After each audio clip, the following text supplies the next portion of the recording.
What can the men's rights movement and including the MGTOW movement learn from the recent meeting between Kanye West and President Trump? Let's discuss.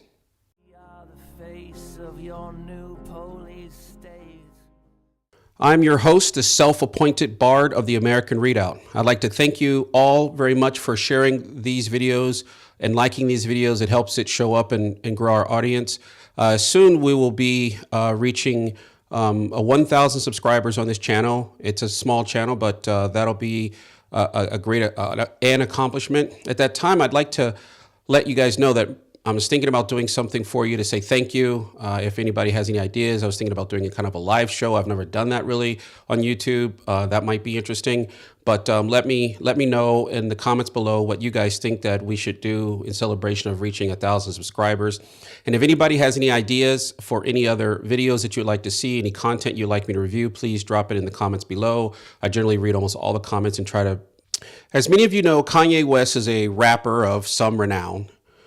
He recently chose to end his successful music career with a rambling endorsement of President Trump and his policies in the White House.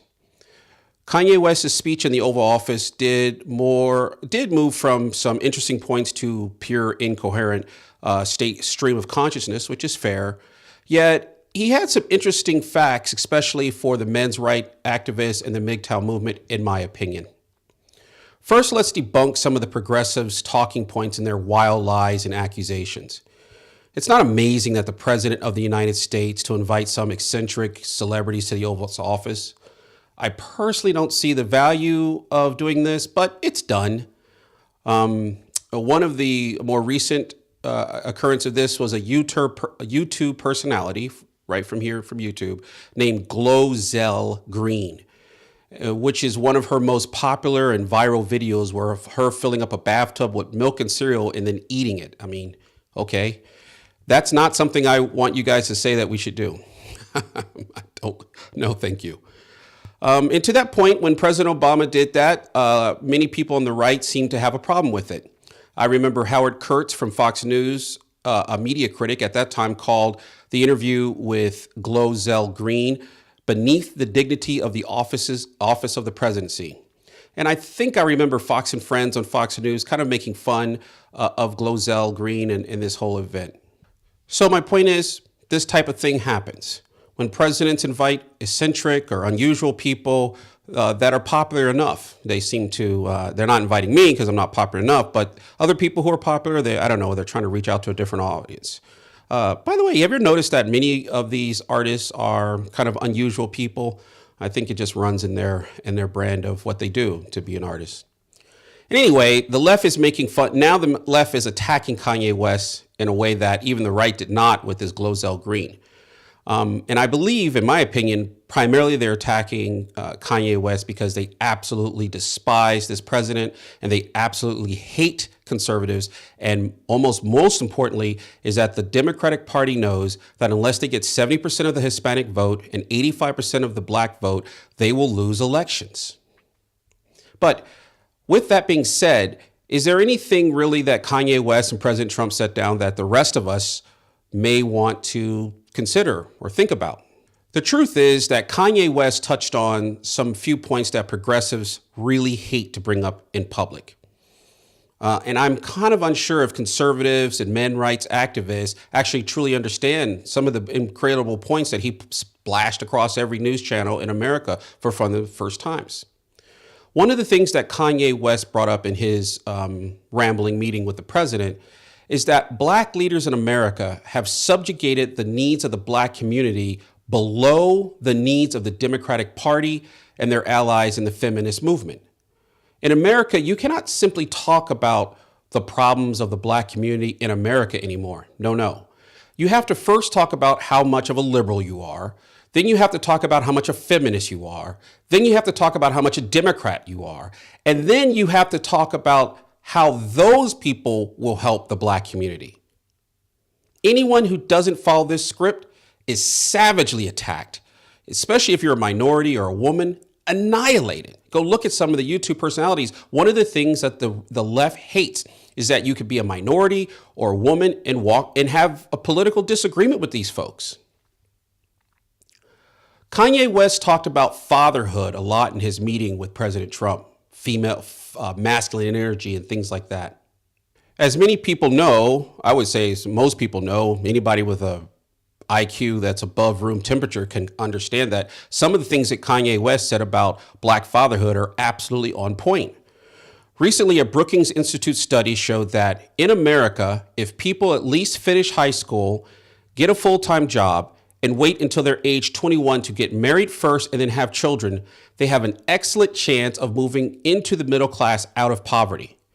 Only about 2% of the people who do those three things are in poverty, and nearly 75% have joined the middle class, defined as earning around $55,000 or more per year. There are surely influences other than the principles at play, but following these basic guides really help poor people kind of show them a track of how to move from poverty toward the middle class in America. Middle class and higher, and by the way, the left, the Democrats, the feminists talk about, like they say, marriage is not that good, whatever. I always find it interesting they say that, but women who go to college, middle class women, they get married a lot. They get married more often than not.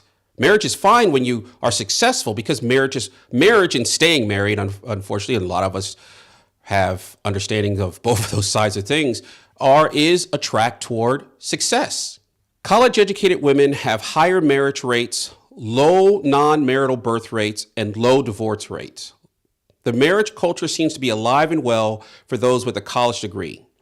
These families usually not only have enough money to afford good schools for their children, but they also provide a stable family environment that allows their children to flourish in the 21st century. A recent report from the Samuel Du Bois Cook Center on Social Equality showed that the net worth of the average median wealth of a single black woman was $5. I think we've gone over that before, and I think other people know that. The net worth of a single black woman in America is $5, essentially zero. And of course, marriage in white community, it happens a lot more often. Something like 70 to 80% of children in white families come from a two-parent home, while 70% of black children are raised in a single-parent home, almost always a single woman. However, I mean, there's circumstances for that. And in my opinion, there's still been some positive growth. For example, in 1964, just 27% of blacks aged 25 and older had a high school diploma. In 1964, just 27% of blacks aged 25 or older had a high school diploma. While today, that rate is 88% of blacks in America who are older than 25 or older have a high school diploma. By comparison, just to compare, in 1964, 51% of whites had a high school diploma versus 93% today.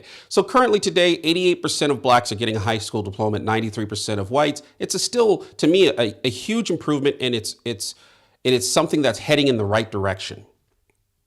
One of the things that you hear a lot is that black women have that $5 net worth. But have you ever heard of what's the net worth of poor white women? You never heard of that. Has anybody reported that? I find that kind of strange and interesting that we only report it from half basically blacks. But I went out and found this pretty good chart here that I hopefully will be able to show in this video. The average black single woman aged 20 to 29 has a net worth of essentially $0. But the average white woman aged 20 to 29 has a net worth of $2,000. It's not like $2,000 that you're rolling in cash. Yes, it's better than zero, but $2,000?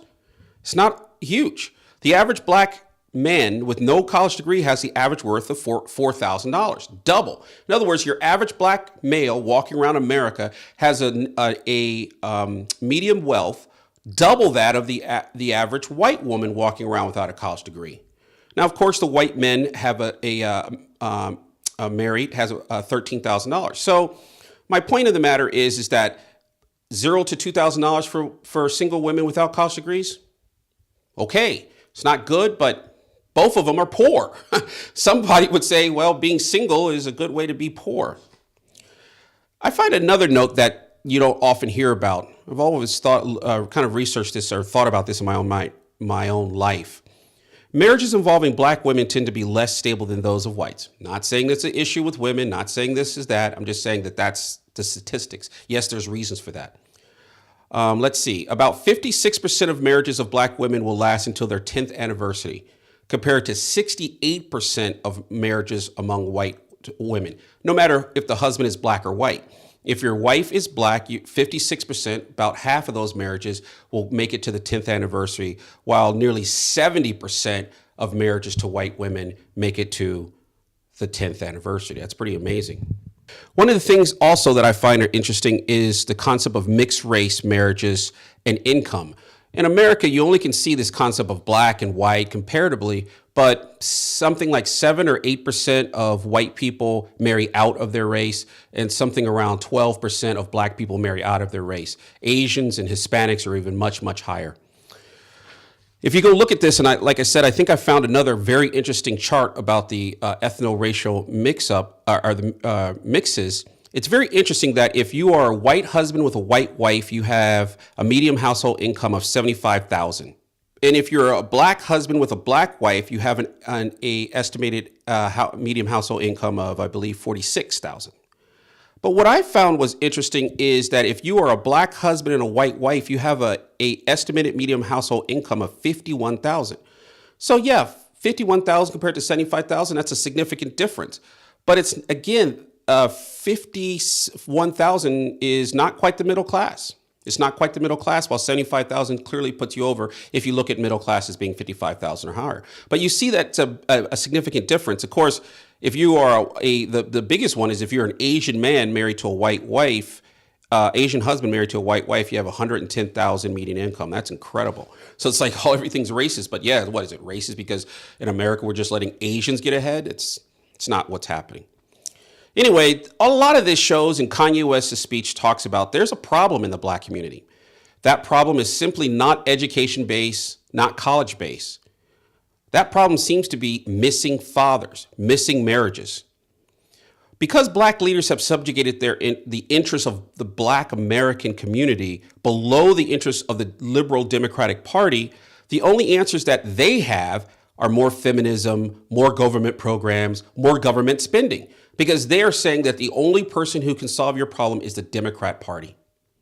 If black Americans want to do something to save our community, we should really invite anyone who has new ideas to the table.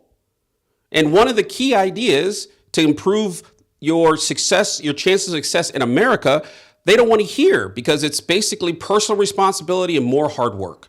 And I'm not saying that. I mean, a lot of us work hard and sometimes don't make it. But if we start teaching the young people, finish high school, wait till after you're 21 to get married, wait till after you get married to have kids, that's a good message to put out there to move towards success. Black folks should also understand that a lot of the issues are poverty issues. We talk about black and white. 70 years ago, the vast majority of black people were poverty. So when you said we're going to deal with black economic issues, you're essentially saying you're going to be dealing with poverty issues. But nowadays, you have Colin Powell. He's rich. You have President Obama. He's rich. His kids don't have to worry about anything. But you have a lot of white people who are poor. You have a lot of Hispanic people who are poor. So a lot of these issues are poverty-based. It is my opinion that if you want to be successful in the world, if you want to be successful in almost anything you do, you have as many allies as possible, So you want to sit there and say, if it's a poverty issue, let's attack these poverty issues together. And if black Americans or Americans of African descent really want to improve their negotiating position with all politics, stop being taken for granted and do something for their communities. Try to walk away from the Democrat plantation. Truly, try to walk away. Kanye West indicated that. He's like, the liberals take black people for granted. That is 100% true. And they only come with one type of solution, more welfare. They don't talk about issues like, well, get married, finish high school, delay having kids. If you want to improve your negotiating tact as a black person, if you're concerned about that black community, if you want people to pay you more attention, I got an idea for you. It's a different idea than what they would have. And my idea is, instead of 85% to 90% voting for one party, vote a straight R ticket in 2018. Watch how many people be talking about issues in the black community when when even a chunk of black people vote for Republicans and then force the Democrats to actually compete for your vote and not assume it. Viva Cristo Rey, Viva Cristo Rey, Viva Cristo Rey y the Virgin Guadalupe.